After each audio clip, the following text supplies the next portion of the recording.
แสงแดดอ่อนยามเช้าสาดส่องลงมายังถนนลูกรังสายเล็กๆในหมู่บ้านชนบทเมย์ก้าวลงจากรถสองแถวด้วยกระเป๋าสะพายใบใหญ่ทิ้งชีวิตวุ่นวายของกรุงเทพไว้ข้างหลังเธอรู้สึกเหนื่อยล้าและหมดแรงบันดาลใจจากการเป็นนักเขียนจึงตัดสินใจเดินทางมาพักใจที่รีสอร์ทเล็กๆท่ามกลางธรรมชาติ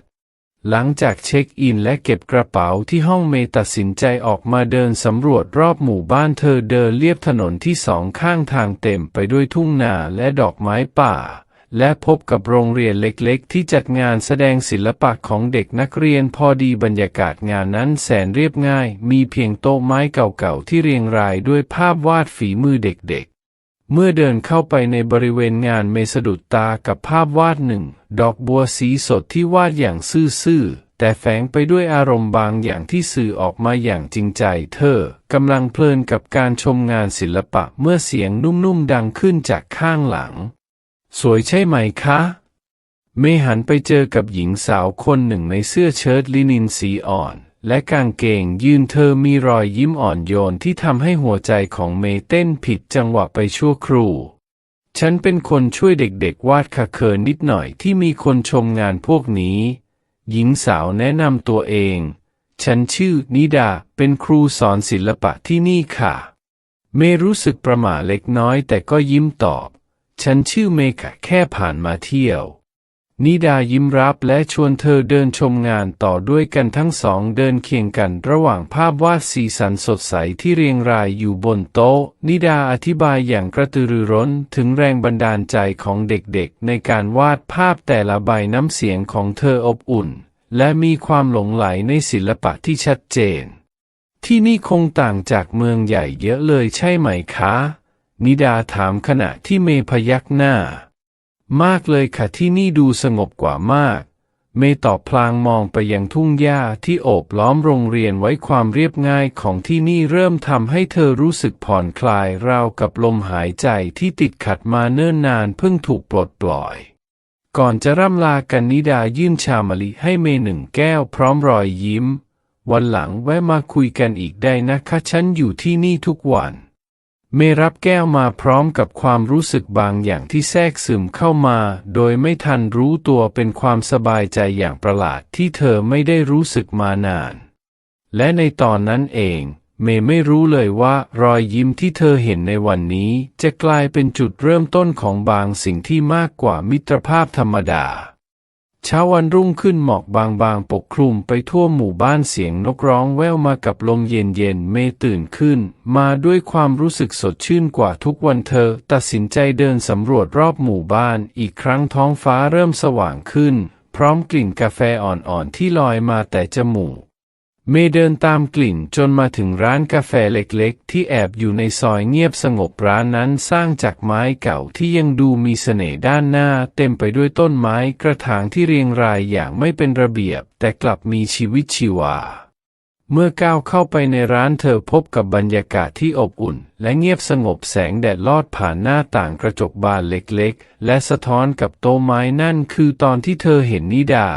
นั่งจิบกาแฟอยู่ที่มุมหนึ่งของร้านใบหน้าผ่อนคลายหลังแก้วกาแฟที่มีไอร้อนลอยขึ้นมาบังเอิญจังเจอกันอีกแล้วเมย์ทักพลางยิ้มนิดาเงยหน้าขึ้นและยิ้มตอบสวัสดีค่ะคุณเมย์มาเที่ยวเช้าแบบนี้สงสัยยังไม่ชินกับเวลาที่นี่ใช่ไหมคะเมย์หัวเราะเบาๆและตอบว่าใช่ค่ะปกติฉันไม่ค่อยตื่นเช้าเท่าไหร่แต่ที่นี่อากาศดีจนไม่อยากนอนต่อนิดากวักมือชวนให้เมย์นั่งที่โต๊ะเดียวกันเมลังเลอยู่ครู่หนึ่งแต่ก็ยอมรับคำชวนอย่างยินดีกาแฟร้านนี้อร่อยมากลองดูนะคะนิดาบอกพร้อมรอยยิ้มหลังจากที่เมย์สั่งกาแฟดริปมาลองทั้งสองเริ่มพูดคุยกันอย่างเป็นกันเองนิดาถามเรื่องงานเขียนของเมย์เล่าอย่างไม่เต็มปากนักถึงภาวะหมดไฟที่เธอเผชิญอยู่บางทีการหยุดพักก็สำคัญนะคะนิดาพูดพลางจ้องมองแก้วกาแฟของตัวเองเหมือนกับการวาดรูปบางครั้งเราต้องถอยออกมาดูจากระยะไกลถึงจะเห็นว่าภาพที่วาดขาดอะไรไป คำพูดของนิดาทำให้เมย์เงียบไปครู่หนึ่งเธอรู้สึกว่าประโยคนี้สะกิดบางสิ่งในใจที่เธอไม่เคยคิดมาก่อนนิดาดูเหมือนเป็นคนเรียบง่ายแต่การมองโลกของเธอกลับลึกซึ้งและเข้าใจชีวิตในแบบที่เมย์ไม่คุ้นเคยแล้วคุณนิดาล่ะคะทำไมถึงเลือกมาอยู่ที่นี่เมย์ถามอย่างสงสัยนิดายิ้มบางๆก่อนตอบเพราะฉันชอบที่นี่ค่ะเมืองเล็กๆแบบนี้ทำให้ฉันรู้สึกเป็นตัวของตัวเองฉันชอบที่ได้อยู่ใกล้เด็กๆและได้ทำอะไรช้าๆไม่ต้องรีบเร่งบรรยากาศในร้านกาแฟเป็นไปอย่างสบายๆพูดคุยกันอย่างต่อเนื่องโดยไม่ต้องพยายามมีบางช่วงที่พวกเธอนั่งเงียบๆจิบกาแฟโดยไม่จำเป็นต้องพูดอะไรเพิ่มเติมซึ่งสำหรับเมย์แล้วมันเป็นความเงียบที่น่าอุ่นใจก่อนจากกันนิดาแนะนำเมย์ให้ลองไปเดินเล่นที่ริมแม่น้ำในช่วงบ่ายคุณอาจจะเจอแรงบันดาลใจใหม่ๆก็ได้นะคะนิดายิ้มก่อนลุกขึ้นและโบกมือให้แล้วเจอกันนะคะเมย์มองตามแผ่นหลังของนิดาจนลับสายตาพร้อมความรู้สึกบางอย่างที่ยากจะอธิบายมันเป็นความรู้สึกสบายใจและเบาสบายเหมือนเธอได้พบกับสิ่งที่ขาดหายไปในชีวิตบ่ายวันนั้นท้องฟ้าใสไร้เมฆและลมเย็นพัดผ่านทุ่งดอกไม้ที่กำลังพลีบานนิดาชวนเมย์มาที่สวนสาธารณะของหมู่บ้านที่นี่เป็นสวนเล็กๆแต่เต็มไปด้วยเสน่ห์ดอกไม้หลากสีทั้งบานชื่นดาวกระจายและทานตะวันแข่งกันเบ่งบานส่งกลิ่นหอมอ่อนๆอบอวลไปทั่วทั้งสองเดินเคียงกันไปตามทางเดินกรวดที่ทอดยาวเมย์รู้สึกสงบอย่างประหลาดท้องฟ้าสีครามกับดอกไม้ที่พลิ้วตามสายลมทำให้ทุกอย่างดูสวยงามราวกับภาพวาดคุณเคยวาดรูปไหมคะนิดาถามขณะมองเมย์ที่กำลังชื่นชมดอกไม้ตรงหน้าเคยค่ะแต่ก็ตั้งแต่เด็กๆแล้วฉันไม่เก่งเรื่องศิลปะเท่าไหร่เมย์ยิ้มเจือนไม่ต้องเก่งหรอกค่ะนิดาตอบพร้อมกับหยิบสมุดสเก็ตและดินสอจากกระเป๋าสะพายของเธอการวาดรูปไม่ใช่เรื่องของความสวยงามเสมอไปมันเป็นเรื่องของการได้ใช้เวลากับตัวเองและสิ่งรอบตัวต่างหากลองวาดดูนะคะเมลังเลเล็กน้อยแต่นิดานั่งลงบนม้านั่งไม้ใต้ร่มต้นไม้ใหญ่และส่งสมุดกับดินสอให้เมย์ค่อยๆนั่งลงข้างๆและลองวาดดอกบานชื่นที่อยู่ตรงหน้านิดาเริ่มแนะนำเบาๆลองมองที่กลีบดอกสิคะมันไม่ได้เรียบสมบูรณ์ทุกกลีบแต่มีเสน่ห์ในความไม่สมบูรณ์นั้นวาดตามที่รู้สึกได้เลยเมย์ทำตามคำแนะนำอย่างตั้งใจแม้เส้นดินจะยังไม่มั่นคงแต่เธอกลับรู้สึกเพลิดเพลินอย่างไม่คาดคิดความคิดว้าวุ่นที่เคยตามติดในหัวเริ่มจางลงเธอจดจ่ออยู่กับกลีบดอกที่พลิ้วไหวตามลมและในที่สุดเธอก็วาดภาพที่ไม่สมบูรณ์แบบแต่เต็มไปด้วยความรู้สึกจริงใจสวยมากเลยค่ะนิดายิ้มให้ขณะเมย์ยื่นภาพวาดให้ดูไม่คิดว่าจะวาดได้ขนาดนี้นะคะเมย์หัวเราะแต่ในใจรู้สึกดีอย่างประหลาดเหมือนเธอได้กลับมาเป็นตัวเองในช่วงวัยเด็กอีกครั้งหลังจากวาดภาพเสร็จทั้งสองนั่งพักใต้ร่มไม้พูดคุยกันถึงเรื่องต่างๆอย่างไม่เร่งรีบเมย์เล่าให้ฟังถึงความกดดันในฐานะนักเขียนที่ต้องสร้างผลงานให้ดีตลอดเวลานิดาเข้าใจและบอกว่าบางครั้งการหยุดพักคือสิ่งที่จำเป็นสำหรับการเริ่มต้นใหม่ฉันไม่คิดว่าการได้มานั่งวาดรูปกับคุณวันนี้จะทำให้ฉันรู้สึกดีขนาดนี้เมย์พูดด้วยรอยยิ้ม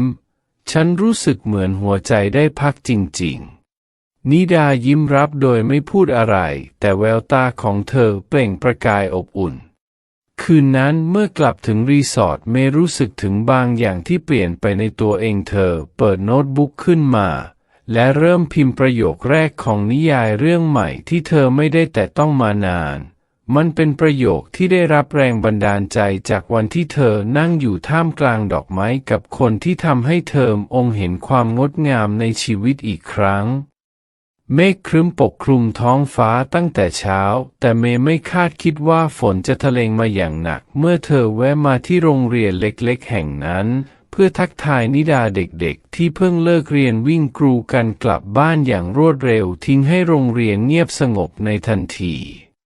เมย์ยืนอยู่ใต้ชายคามองเม็ดฝนที่กระทบพื้นเป็นละอองสีเงินเธอลังเลว่าจะกลับรีสอร์ทอย่างไรดีขณะนั้นนิดาก็เดินออกมาจากห้องพักครูพร้อมร่มในมือคุณติดฝนใช่ไหมคะนิดายิ้มเข้ามารอในห้องพักครูก่อนดีกว่าข้างนอกหนาวเดี๋ยวเป็นหวัดเอาเมย์พยักหน้าอย่างยินดีเธอเดินตามนิดาเข้าไปในห้องพักครูเล็กๆที่ตกแต่งเรียบง่ายโต๊ะไม้เก่าๆวางเรียงเป็นระเบียบและมุมหนึ่งมีเก้าอี้กับโต๊ะกาแฟเล็กๆสำหรับนั่งพักผ่อนนั่งตรงนี้นะคะเดี๋ยวฉันไปหาผ้าห่มกับชาร้อนมาให้นิดาพูดขณะหายเข้าไปในห้องด้านหลังเมย์นั่งลงบนเก้าอี้มองฝนที่โปรยปลายผ่านหน้าต่างเธอรู้สึกได้ถึงความสงบของที่นี่แตกต่างจากความวุ่นวายในชีวิตที่เธอทิ้งไว้เบื้องหลังนิดากลับมาพร้อมผ้าผืนหนาและชาร้อน2 แก้วเธอวางถาดชาลงบนโต๊ะก่อนจะนั่งลงข้างเมย์มานี่ค่ะผ้าห่มมันไม่ใหญ่มากแต่พออุ่นได้นิดาพูดพร้อมกับดึงผ้าห่มคลุมไหล่ทั้ง2 คนเมย์ยิ้มบางๆกับท่าทางใส่ใจนั้นพวกเธอนั่งชิดกันใต้ผ้าห่มผืนเดียวความอบอุ่นจากไอชาคลอเคลียอยู่ในอากาศทั้งสองนั่งมองสายฝนพร้อมจิบชาอย่างเงียบๆราวกับไม่ต้องการให้ช่วงเวลานี้ผ่านไปเร็วเกินไป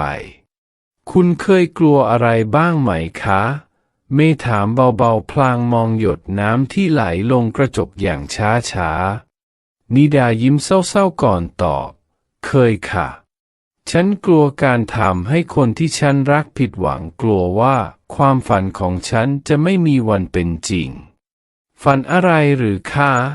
เมย์หันมองนิดาด้วยความสนใจนิดาเงียบไปชั่วครู่ก่อนจะเอ่ยฉันฝันอยากเปิดแกลเลอรี่เล็กๆที่รวมงานศิลปะของเด็กๆเอาวะแต่มันยากนะคะในที่เล็กๆแบบนี้เมย์สัมผัสได้ถึงความจริงใจในน้ำเสียงของนิดาเธอเข้าใจดีว่าความฝันบางอย่างอาจดูไกลเกินเอื้อมแต่ก็สำคัญเกินกว่าจะละทิ้งคุณรู้ไหมคะเมย์เอ่ยขึ้นฉันเองก็กลัวว่าไม่ว่าจะเขียนอะไรออกไปมันจะไม่มีวันดีพอฉันกลัวที่จะล้มเหลวจนบางครั้งฉันไม่กล้าเริ่มต้นเลยนิดาหันมาสบตาเมย์รอยยิ้มของเธอแฝงไปด้วยความอ่อนโยนไม่มีใครหนีความกลัวได้หรอกค่ะแต่บางครั้งเราต้องยอมรับว่ามันอยู่กับเราและเดินหน้าต่อไปพร้อมกับมันเมย์นิ่งฟังพลางรู้สึกว่าคำพูดของนิดาคล้ายกับสายฝนที่กำลังชะล้างความหนักอึ้งในใจของเธอเสียงฝนค่อยๆซาลงทิ้งไว้เพียงกลิ่นดินหอมอ่อนๆในอากาศทั้งสองนั่งเงียบๆเคียงกันใต้ผ้าผืนเดิมความรู้สึกที่เกิดขึ้นระหว่างพวกเธอไม่จำเป็นต้องอธิบายเป็นคำพูดหลายวันผ่านไปเมย์รู้สึกว่าทุกอย่างในชีวิตเริ่มเปลี่ยนไปเธอไม่เคยคิดมาก่อนว่าการเดินทางมาเยือนเมืองเล็กๆแห่งนี้จะทำให้เธอได้พบกับคนที่มีอิทธิพลต่อหัวใจอย่างไม่คาดคิดความสัมพันธ์ระหว่างเธอกับนิดาเริ่มลึกซึ้งขึ้นจากบทสนทนาธรรมดากลายเป็นช่วงเวลาที่เธอเฝ้ารอในแต่ละวันทั้งสองมักหาข้ออ้างเล็กๆน้อยๆเพื่อเจอกันบางครั้งนิดาแวะมาหาเมย์ที่รีสอร์ทพร้อมขนมปังอบสดใหม่หรือบางวันเมย์ก็ไปหานิดาที่โรงเรียนเพื่อช่วยจัดกิจกรรมกับเด็กๆขณะที่วันเวลาผ่านไปความรู้สึกระหว่างพวกเธอเริ่มก่อตัวขึ้นอย่างช้าๆราวกับดอกไม้ที่ค่อยๆผลิบานแต่ยิ่งความรู้สึกนี้ชัดเจนขึ้นเท่าไหร่ก็ยิ่งมีบางอย่างกดทับใจของพวกเธอทั้งสองต่างรู้สึกกลัวที่จะก้าวข้ามเส้นของความเป็นเพื่อนไปสู่สิ่งที่ซับซ้อนกว่านั้นคืนหนึ่งขณะเมย์นั่งเขียนนิยายที่ระเบียงห้องพักแสงจันทร์กระทบแม่น้ำเป็นประกายเธอพบว่าความคิดของเธอวนเวียนอยู่แต่กับนิดารอยยิ้มเสียงหัวเราะและสายตาอ่อนโยนที่นิดามักใช้มองเธอเมย์ปิดโน้ตบุ๊กลงอย่างอึดอัดใจไม่เข้าใจว่าทำไมเธอถึงรู้สึกหวั่นไหวแบบนี้ฉันคิดกับเธอมากกว่าแค่เพื่อ หรือเปล่าเมย์ถามตัวเองในใจขณะมองดวงจันทร์ที่ส่องแสงนวลในอีกด้านหนึ่งนิดาเองก็รู้สึกไม่ต่างกันหลังจากวันที่ฝนตกนิดาเริ่มรู้สึกถึงความพิเศษในความสัมพันธ์ระหว่างเธอกับเมย์บางครั้งเธอเผลอมองเมย์นานเกินไปหรือรู้สึกดีเกินกว่าจะเป็นแค่เพื่อนธรรมดาแต่เธอก็กลัวว่าสิ่งนี้จะเปลี่ยนความสัมพันธ์ของพวกเธอไปอย่างไม่อาจหวนกลับเย็นวันหนึ่งทั้งสองนั่งอยู่ด้วยกันริมแม่น้ำเงียบๆมองสายน้ำไหลเอื่อยเมย์รู้สึกว่าคำพูดบางอย่างติดอยู่ที่ปลายลิ้นแต่เธอก็ไม่กล้าเอ่ยออกไปคุณเคยรู้สึกกลัวอะไรที่ดีเกินไปไหมคะเมย์ถามขึ้นในที่สุดนิดาหันมามองเมย์ด้วยแววตาที่อ่านไม่ออกก่อนตอบเบาๆกลัวว่าถ้าก้าวไปข้างหน้าแล้วทุกอย่างจะไม่เหมือนเดิมอีกต่อไปความเงียบปกคลุมพวกเธออีกครั้งแต่คราวนี้เป็นความเงียบที่เต็มไปด้วยความรู้สึกบางอย่างที่อธิบายไม่ได้ทั้งสองต่างรู้ดีว่าความสัมพันธ์นี้ไม่ใช่แค่ความเป็นเพื่อนอีกต่อไปแต่ไม่มีใครกล้าทำลายกำแพงแห่งความกลัวที่กั้นระหว่างพวกเธอเมย์หันมาสบตานิดาและส่งยิ้มบางๆให้ราวกับต้องการบอกว่าไม่เป็นไรเราไม่ต้องรีบและนิดาก็ยิ้มตอบรอยยิ้มที่เต็มไปด้วยความเข้าใจคืนเทศกาลโคมไฟมาถึงเมืองเล็กๆแห่งนี้เต็มไปด้วยแสงสีอบอุ่นจากโคมไฟนับร้อยที่ลอยสว่างอยู่บนฟ้าเสียงหัวเราะและดนตรีพื้นเมืองดังคลอไปทั่วบริเวณท้องฟ้ายามค่ำคืนดูราวกับถูกแต่งแต้มด้วยแสงดาวที่เคลื่อนไหวได้เมย์และนิดาเดินเคียงข้างกันผ่านฝูงชนที่มาร่วมงานบรรยากาศรอบตัวเต็มไปด้วยความรื่นเริงแต่สำหรับพวกเธอทุกอย่างดูเหมือนจะค่อยๆหยุดนิ่งลงในจังหวะที่เหมาะสมที่ลานกว้างริมแม่น้ำมีซุ้มสำหรับปล่อยโคมไฟเมย์และนิดาซื้อโคมคนละ1 ใบและได้รับปากกาเมจิกสำหรับเขียนคำขอพรบนโคมไฟพวกเธอเลือกมุมเงียบๆใต้ต้นลั่นทมที่ส่งกลิ่นหอมอ่อนๆในยามค่ำคืนเมย์นั่งลงและใช้เวลาคิดอยู่นานว่าจะเขียนอะไรดีเธอเคยได้ยินว่าคำขอที่เขียนลงบนโคมไฟจะเป็นจริงหากเราปล่อยมันขึ้นสู่ฟ้าแต่ในหัวของเธอมีเพียงความปรารถนาเดียวความรู้สึกที่ไม่เคยมีต่อใครแบบนี้มาก่อนนิดาเองก็นั่งเงียบจ้องโคมไฟตรงหน้าราวกับกำลังต่อสู้กับความรู้สึกในใจเธอไม่เคยขอพรเกี่ยวกับความรักมาก่อนแต่คืนนี้ทุกอย่างดูแตกต่าง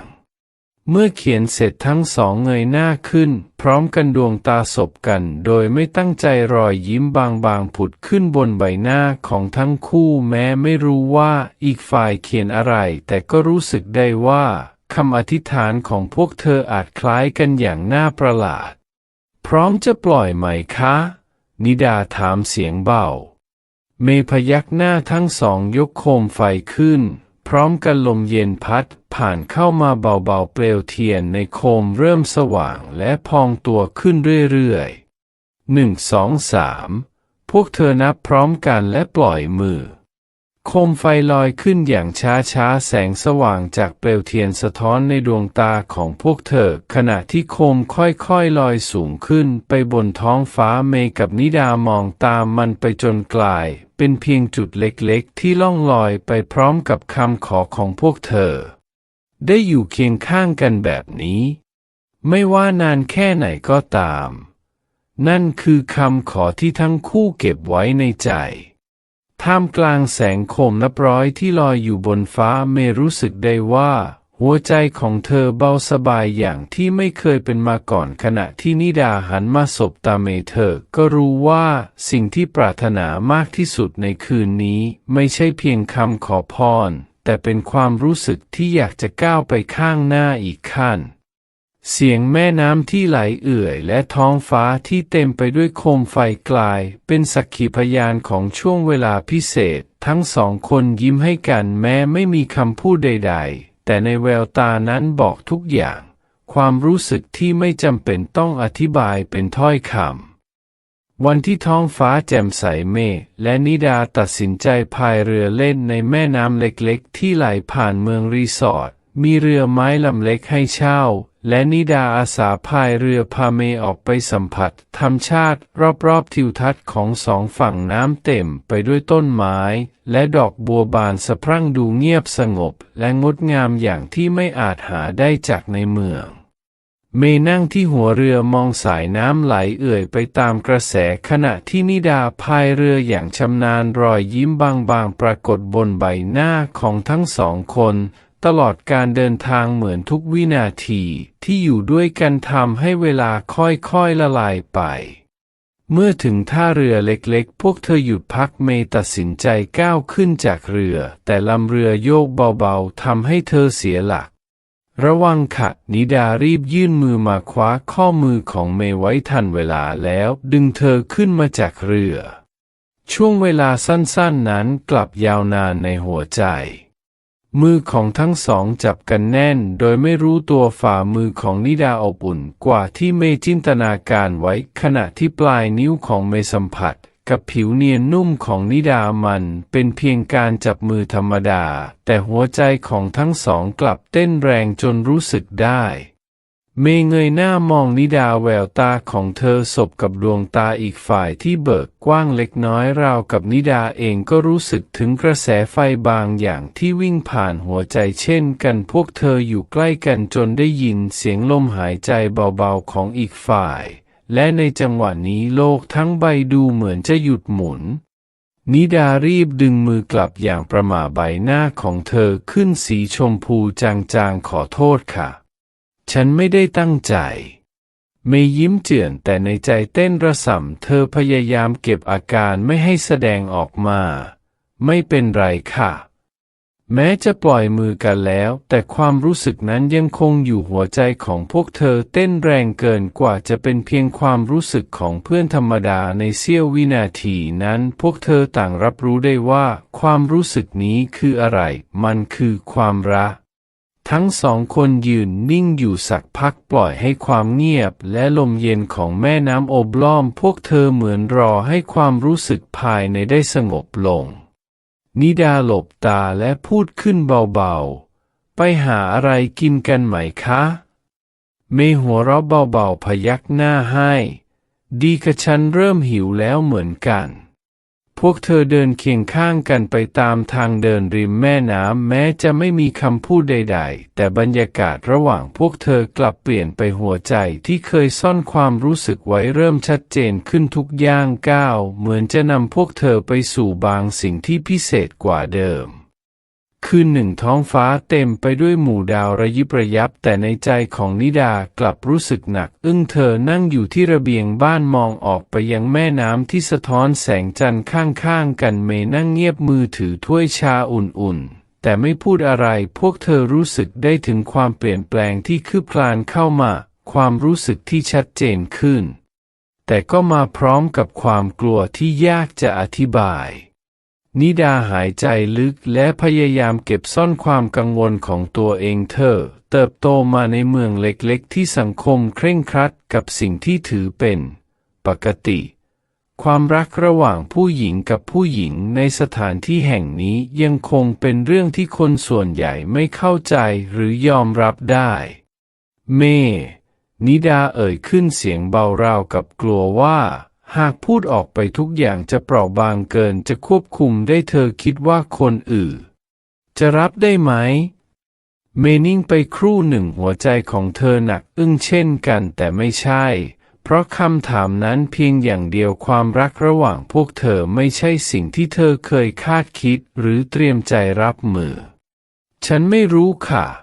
เมตอบตรงๆแต่ฉันรู้แค่ว่าฉันไม่อยากเสียเธอไปนิดาเงียบไปจ้องมองถ้วยชาของตัวเองราวกับหาคำตอบจากไอร้อนที่ลอยขึ้นมาเธอรู้ดีว่าความรู้สึกนี้คือความรักแต่มันเต็มไปด้วยคำถามมากมายหากสังคมไม่ยอมรับล่ะหากครอบครัวรู้เข้าล่ะ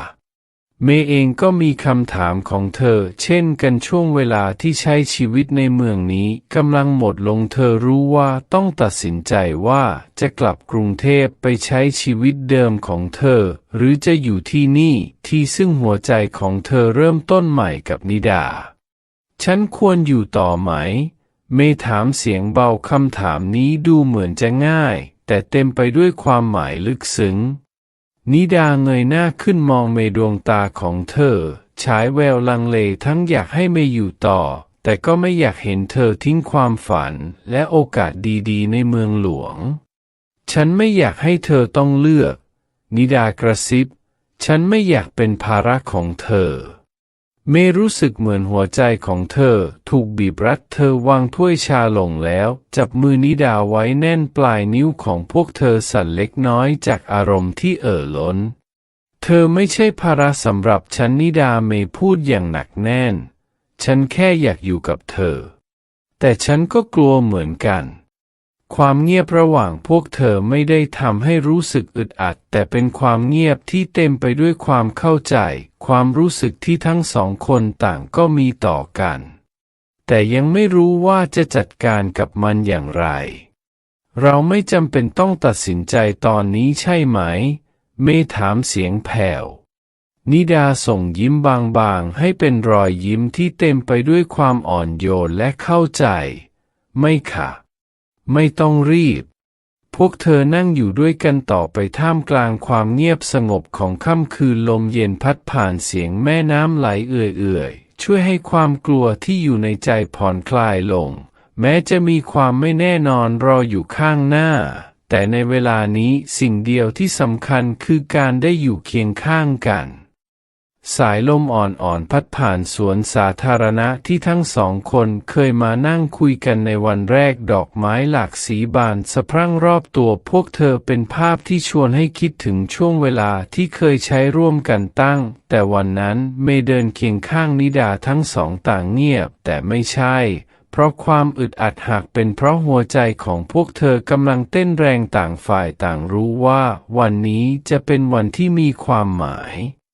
เมย์หยุดเดินตรงมานั่งที่พวกเธอเคยคุยกันในวันที่นิดาสอนเธอวาดรูปม้านั่งไม้ที่ดูเรียบง่ายท่ามกลางแปลงดอกไม้หลากสีที่ส่งกลิ่นหอมอบอวลในอากาศทำให้สถานที่แห่งนี้กลายเป็นสถานที่พิเศษสำหรับพวกเธอนิดาเมย์เริ่มพูดเสียงแผ่วแต่แฝงด้วยความหนักแน่นมีบางอย่างที่ฉันอยากบอกเธอมานานแล้วนิดาหันมามองเมย์รอยยิ้มที่เคยอ่อนโยนเสมอเริ่มจางลงเล็กน้อยเพราะเธอรู้สึกได้ถึงน้ำหนักของคำพูดที่เมย์กำลังจะออกมาหัวใจของนิดาเต้นแรงด้วยความคาดหวังและกังวลฉันไม่เคยคิดว่าจะเจอใครที่ทำให้ฉันรู้สึกแบบนี้เมย์ด้วยน้ำเสียงสั่นเล็กน้อยตั้งแต่เจอเธอฉันรู้ว่าชีวิตของฉันไม่เหมือนเดิมอีกต่อไปเธอทำให้ฉันได้รู้จักความสงบความสุขและความรัก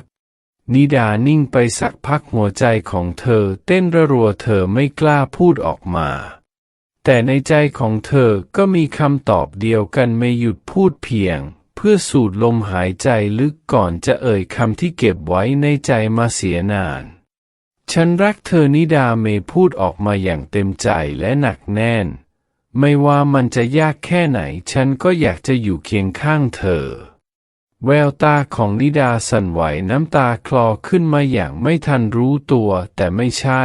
เพราะความเสียใจหากเป็นเพราะเธอรับรู้ได้ว่าความรักที่พวกเธอมีให้กันนั้นลึกซึ้งและจริงใจขนาดไหนนิดารู้มาตลอดว่าความรักครั้งนี้จะไม่ง่ายสังคมและความคาดหวังจากคนรอบข้างเป็นสิ่งที่เธอกังวลแต่ในตอนนี้เมื่อได้ฟังคำสารภาพรักจากเมย์ความกลัวเหล่านั้นค่อยๆเลือนหายไปนิดาเดินเข้าไปหาเมย์แล้วจับมือเธอไว้แน่นดวงตาของพวกเธอสบกันอีกครั้งแต่คราวนี้มันเต็มไปด้วยความเข้าใจและความรู้สึกที่ตรงกันฉันก็รักเธอเมย์นิดาตอบด้วยเสียงสั่นๆฉันรู้ว่ามันจะไม่ง่ายแต่ถ้าเราต้องเผชิญกับความยากลำบากฉันก็พร้อมจะเดินไปด้วยกันไม่ว่าอะไรจะเกิดขึ้นเมย์ยิ้มออกมาน้ำตาไหลซึมจากหางตาแต่เป็นน้ำตาแห่งความสุขทั้งสองคนยืนอยู่ตรงนั้นมองตากันโดยไม่ต้องพูดอะไรมากมายเพราะในหัวใจของพวกเธอรู้คำตอบแล้ว นิดากอดเมย์เบาๆความอบอุ่นจากการสัมผัสทำให้พวกเธอรู้สึกมั่นใจมากขึ้นราวกับว่าในวินาทีนี้ไม่มีอะไรสำคัญไปกว่าการได้อยู่เคียงข้างกันดอกไม้รอบตัวพวกเธอบานสะพรั่งและส่งกลิ่นหอมราวกับเป็นพยานของความรักที่เบ่งบานในหัวใจของทั้งคู่เสียงลมพัดผ่านให้ความรู้สึกอ่อนโยนเช่นเดียวกับความรักที่กำลังก่อตัวขึ้นอย่างชัดเจนในหัวใจของพวกเธอเมย์ยืนมองท้องฟ้าสีครามจากระเบียงห้องพักของเธอลมเย็นพัดผ่านใบหน้าอ่อนโยนของเธอผืนน้ำของแม่น้ำที่ไหลอยู่ใกล้ๆดูสงบและเป็นประกายภายใต้แสงอาทิตย์ยามเช้าสายลมอ่อนๆที่พัดผ่านทำให้เมย์รู้สึกว่าชีวิตในเมืองเล็กๆแห่งนี้กำลังกลายเป็นส่วนหนึ่งของเธออย่างแท้จริงหลังจากผ่านการตัดสินใจครั้งสำคัญเมย์เลือกที่จะอยู่ต่อในเมืองนี้เมืองเล็กๆที่เคยเป็นเพียงที่หลบพักจากความวุ่นวายในกรุงเทพแต่ตอนนี้กลับกลายเป็นบ้านที่แท้จริงของเธอเพราะที่นี่ไม่เพียงแต่มีความสงบเงียบแต่ยังมีนิดาผู้ที่ทำให้หัวใจของเธอรู้จักความรักในแบบที่ไม่เคยสัมผัสมาก่อนเมย์พบว่าแรงบันดาลใจในการเขียนนิยายกลับมาอีกครั้งไม่เพียงเพราะเธอได้พบสถานที่ที่ช่วยเติมเต็มจิตใจแต่เพราะนิดาผู้ที่ไม่ใช่แค่คนรักแต่เป็นแรงผลักดันในชีวิตเมย์เริ่มต้นเขียนนิยายใหม่ที่เต็มไปด้วยเรื่องราวของความรักและความท้าทายที่พวกเธอเผชิญมันไม่ใช่เรื่องง่ายในการรักใครสักคนในสังคมที่ยังคงปิดกั้นแต่นั่นคือสิ่งที่ทำให้เรื่องราวของพวกเธอมีพลังและมีความหมายมากขึ้นในทุกๆเช้านิดาจะพาเมย์ไปที่คาเฟ่เล็กๆที่พวกเธอชอบไปนั่งด้วยกันคาเฟ่เล็กๆที่มองเห็นสวนดอกไม้ที่นิดาเคยเมย์ไปนิดาชอบดื่มกาแฟส่วนเมย์ชอบดื่มชาทั้งสองคุยกันเรื่องชีวิตการงานและความฝันที่ยังคงมีให้ไล่ตามแต่ตอนนี้พวกเธอไม่จำเป็นต้องตามล่ามันเพียงลำพังอีกต่อไปฉันไม่คิดว่าจะมีวันนี้ได้เมย์พูดในขณะที่จ้องมองออกไปที่สวนดอกไม้วันที่ฉันได้พบใครสักคนที่เข้าใจฉันและเป็นแรงบันดาลใจให้ฉันแบบนี้นิดาหัวเราะเบาๆแล้วจับมือเมย์ใต้โต๊ะฉันก็ไม่เคยคิดว่าฉันจะได้เจอใครที่ทำให้ชีวิตของฉันมีความหมายมากขนาดนี้เหมือนกันชีวิตของพวกเธอในเมืองนี้เรียบง่ายแต่เต็มไปด้วยความอบอุ่นและความรักทั้งสองค่อยๆสร้างบ้านเล็กๆของตัวเองข้าวของไม่ต้องมากมายแต่เต็มไปด้วยความทรงจำจากการใช้ชีวิตร่วมกันเมย์เขียนนิยายทุกวันโดยมีนิดาคอยนั่งอ่านและให้คำแนะนำนิดายังคงทำงานที่โรงเรียนสอนศิลปะซึ่งเป็นงานที่เธอรักเมย์มักจะไปเยี่ยมเธอในตอนเย็นหลังเลิกงานพวกเธอมักจะนั่งคุยกันในห้องพักครูเหมือนเดิมหัวเราะและแบ่งปันความฝันที่พวกเธออยากจะสร้างด้วยกันการเริ่มต้นใหม่ของพวกเธอไม่ใช่แค่การตัดสินใจอยู่ในเมืองนี้แต่คือการสร้างชีวิตใหม่ด้วยกันโดยไม่ต้องหวาดกลัวอนาคตไม่ต้องห่วงว่าคนอื่นจะมองพวกเธออย่างไรเพราะในที่สุดพวกเธอได้เรียนรู้ว่าความรักที่แท้จริงไม่จำเป็นต้องอธิบายให้ใครฟังตราบใดที่พวกเธอยืนหยัดอยู่ด้วยกันเมย์และนิดาอาจไม่ได้มีชีวิตที่หรูหราแต่ทุกวันที่พวกเธอตื่นขึ้นมาเคียงข้างกันคือวันที่เต็มไปด้วยความหมายความสุขของพวกเธอไม่ได้มาจากสิ่งภายนอกแต่มาจากความรักที่เต็มเปี่ยมอยู่ในใจและความเชื่อที่ว่าพวกเธอสามารถสร้างอนาคตที่ดีด้วยกันได้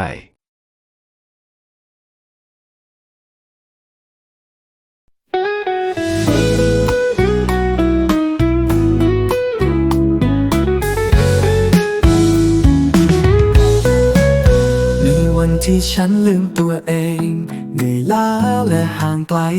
หนีจากเมืองใหญ่มาหาความเงียบงันแต่แล้วได้พบใครคนหนึ่งที่ยิ้มให้ใจฉันเหมือนฟ้าบันดาลให้ฉันได้พบเธอเพียงแค่เธอเดินเข้ามาหัวใจก็เริ่มเปลี่ยนไปสวัสดีรักแรกพบของฉันไม่รู้ จะเป็นยังไงข้างใน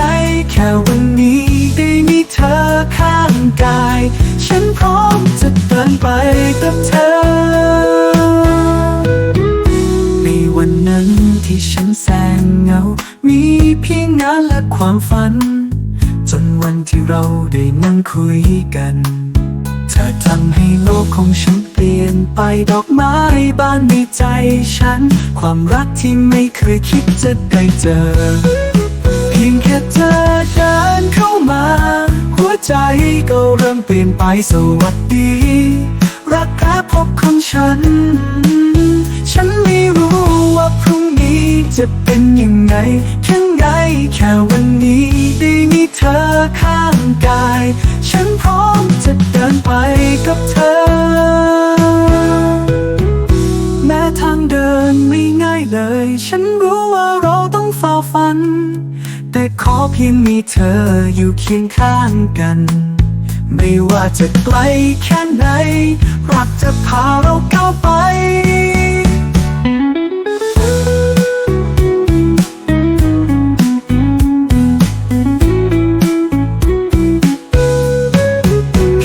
เธอเดินเข้ามาหัวใจก็เริ่มเปลี่ยนไปสวัสดีรักแรกพบของฉันไม่รู้ว่าพรุ่งนี้จะเป็นยังไงข้างในแค่วันนี้ได้มีเธอข้างกายฉันพร้อมจะเดินไปกับเธอฉันพร้อมจะเดินไปกับเธอรักครับของฉัน